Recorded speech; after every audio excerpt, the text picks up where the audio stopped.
hari Selasa tanggal 26 Maret tahun 2024. Laga kedua antara Vietnam dan Indonesia berakhir 0-3. Gol Jay Izzes, Ragnar Oratmangun, dan Ramadhan Sananta di Maidin National Stadium di Hanoi menjadi kuncinya. Skuad yang dilatih Shin Tae-yong meraih kemenangan bersejarah setelah 2 dekade tidak meraih kemenangan di kota itu. Dengan hasil pertandingan leg kedua Vietnam melawan Indonesia, Merah Putih mengumpulkan total 7 poin dari 4 pertandingan. Hal ini membuat pasukan Shin Tae-yong berada di peringkat kedua grup F kualifikasi Piala Dunia tahun 2026 zona Asia. Sejauh ini, Timnas Indonesia unggul 4 poin dari Vietnam yang berada di peringkat ketiga.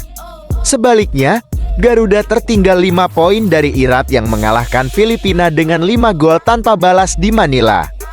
Timnas Indonesia yang menempati posisi kedua grup F dan memiliki harapan untuk mencapai babak ketiga kualifikasi Piala Dunia tahun 2026 wilayah Asia. Hanya juara dan runner-up grup yang akan melaju ke babak selanjutnya. Tak kalah penting, Timnas Garuda tinggal selangkah lolos ke Piala Asia tahun 2027.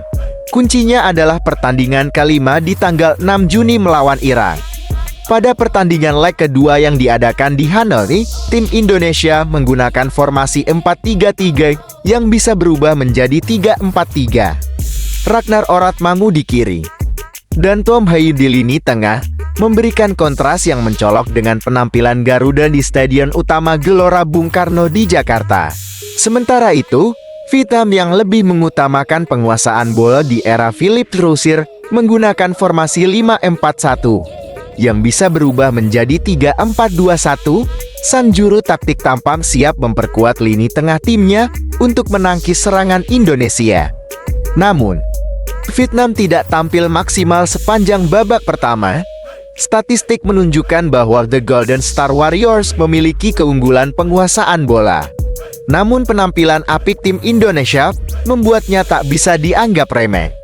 Nyatanya, Garuda langsung unggul setelah pada menit ke-9. Bek Venezia Jay Izzes yang menjalani debutnya di Stadion Utama Bung Karno mencetak gol pertama Timnas Indonesia. Berawal dari sepak pojok Tom Hai, Izzes dengan mudah menyundul bola ke gawang Philippe Muya. Setelah berhasil dikuasai bek tim tuan rumah, skor 0-1 membuat Vietnam kacau balau. Upaya Vietnam mencari lubang di lini belakang Indonesia terhenti. Sebaliknya, pada menit ke-24, Garuda memperlebar ketertinggalan.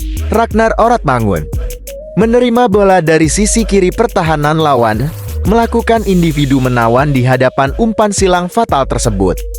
Bola mendatar pemain Fortuna Sittard masuk ke gawang Vietnam, hasilnya 0-2.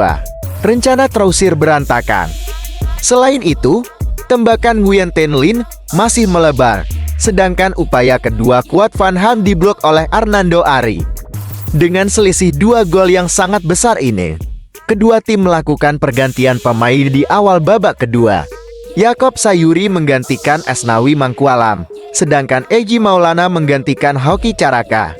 Di kubu tuan rumah, Le Pham Thanh Long menghadapi Nguyen Thanh Son. Babak kedua tampak lebih tenang dibandingkan 45 menit pertama.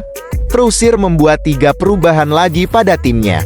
Di sisi lain, Indonesia masih berhasil menciptakan peluang ketika Ragnar Oratmangun mengirimkan tendangan jarak dekat yang masuk ke gawang. Di tengah kekecewaan yang menimpa Vietnam, tuan rumah hampir mencetak gol. Ho Tan Tai gagal mencetak gol pada menit ke-84. Namun perpanjangan waktu 9 menit pun tidak berarti banyak. Bahkan, tim tamu berhasil menambah gol lewat Ramadhan Sananta. Wasit Iran Alireza Vagani mengakhiri pertandingan dengan skor 0-3 untuk tim Indonesia. Kemenangan bersejarah di Hanoi ini menjadi kunci penting Garuda melangkah lebih jauh menuju Piala Asia tahun 2027 dan Piala Dunia tahun 2026. Jangan lupa like dan subscribe ya. Semoga menghibur. Terima kasih.